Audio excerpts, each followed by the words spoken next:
जय श्री कृष्ण. आज मी तुम्हाला सार्थश्री एकनाथी भागवत अध्याय 2 यातल्या काही ओवींचे वाचन करून दाखवेल आणि त्यांचा अर्थ पण समजावून सांगेल. तर चला सुरू करूया.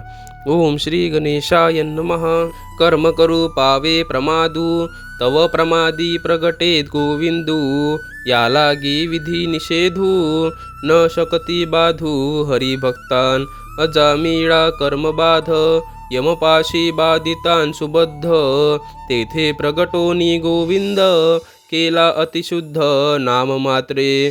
स्वधर्म कर्म हेच दोनी, निज सत्ता भोई करोनी. जो पहुडे भजन सुखासनी, तो पडे तै दंडनी. स्वधर्म कर्मा भजन प्रताप सत्ता लक्षणे.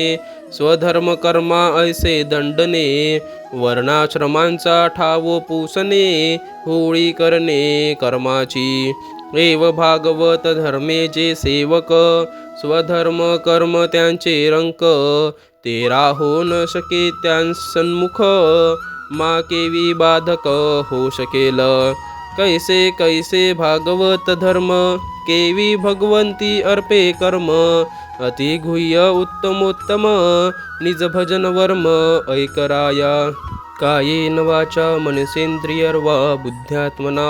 मनुसृतः स्वभावात् करोति यत्यं सकलं परस्मै नारायणायेति समर्पयेत्.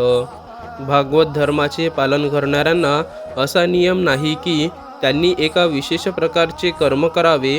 ते शरीराने, वाणीने, मनाने, इंद्रियाने, बुद्धीने, अहंकाराने, अनेक जन्माच्या किंवा एका जन्माच्या सवयीने स्वभाववश जे जे कर्म करतात ते सर्व कर्म भगवान नारायणांसाठीच आहे या भावनेने समर्पण करतात.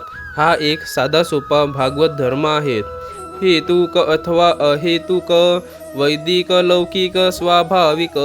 भगवंती अर्पे सकळिक, या नाव देख भागवत धर्म. उदकी तरंग अति चपळ, जिकडे जाय तिकडे जड.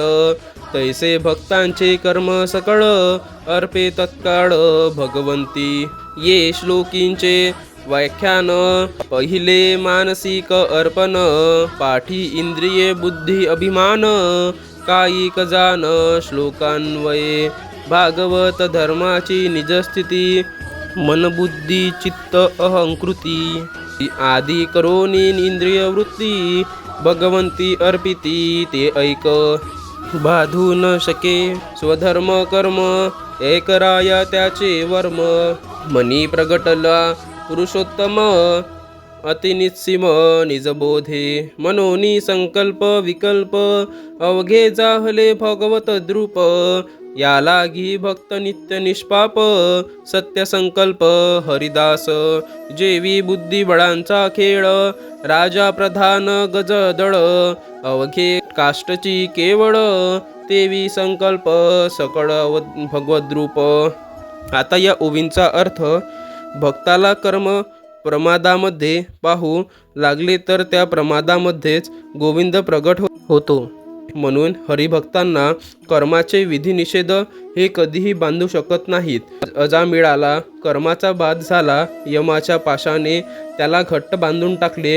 इतक्यात केवळ नामामुळे तेथे भगवान प्रगट होऊन त्यांनी त्याला पावन केले. जो भक्त स्वधर्म व कर्म या दोन्हींना निजसत्तेने तिला वाहणारे भोई करून जो भक्त भजनरूप पालखीत शयन करतो, तेव्हा तो पडेल तर सधर्म कर्मांनाच दंड होत असतो.